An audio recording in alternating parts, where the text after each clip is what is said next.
I lost my job as a pastor, working with college and career students, a ministry I poured my heart into.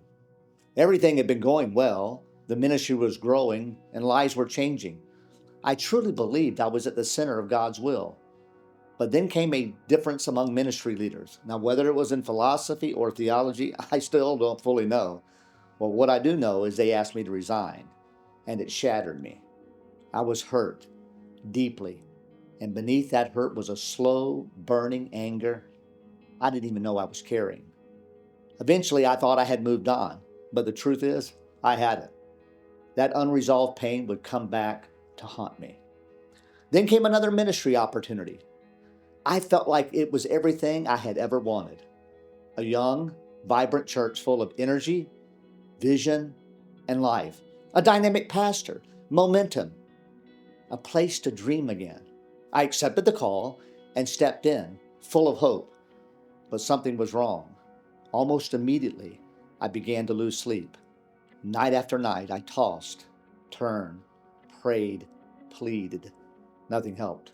My mind began to spiral slowly but relentlessly.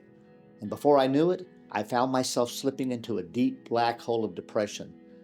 That kind of darkness that just doesn't cloud your mind, it consumed it. The depression held me in its grip for nearly a year and a half. I was broken, sad beyond words, humiliated. I had to step down again. I couldn't function. And not just in ministry, but as a husband, as a father, as a man. I felt like a failure. I had lost 2 jobs. I had lost my confidence. I had lost myself. Well, we moved to South Carolina into my in-laws' home. Eventually, we got our own place. But I still felt like I was a shadow of who I once was. You know, it's kind of hard to describe depression. It's not just sadness. It's the absence of light. It's the deafening silence of hopelessness. It's the lie that says, you're the only one feeling this. Everyone else is okay. You're broken beyond repair. I remember sitting in church, everyone singing, everyone smiling, but I sat there, tears quietly falling, unable to join in because I was just sad. The darkness was thick, heavy, all-consuming, and yet one thing remained: Jesus. Now we are entering the Christmas season, a joy-filled time full of music and celebration. Now, if your heart's so weighed down that you can't join in this joy, Christmas can be especially a tough time. So we've written a small Christmas booklet to share the deeper, unshakable joy of Christ called The Night Before Christmas. Now, in a world full of anxiety and fear of the future, you can share this hope of Christ with your friends and neighbors at Christmas. You can find it linked in the description below. Now, during this dark period of my life, I couldn't feel much, but I clung to this truth: Jesus loves me. And I made the decision I will stay loyal to him no matter what.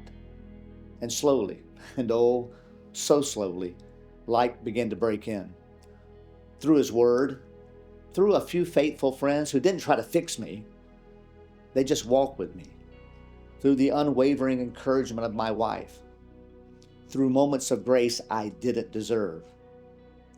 The light of hope began to flicker again in my soul. Now, it wasn't quick. It wasn't dramatic. Healing rarely is, but God in his kindness began to pull me out.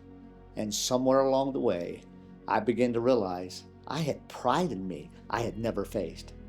I had pain I'd never processed. And through this valley, God was doing something far deeper than I ever expected. He was humbling me, healing me, preparing me. Now, eventually, he opened another door, an opportunity to serve in a new church where I'd spent 13 incredible years. And for many years now, I've had the joy of working with Spread Truth, sharing the very light I once couldn't see. Someone said, God cannot greatly use a man until God has greatly hurt a man. Now, I don't know if I've been greatly used, but I do know this: God used the darkness to show me the depth of his goodness. And now, I can sing again, not because life is perfect, but because I've met Jesus in the dark, and he is enough. If you've enjoyed this story, we would love for you to like and subscribe to this channel. And also on this channel is kind of a library of other stories. I encourage you to go back and watch them.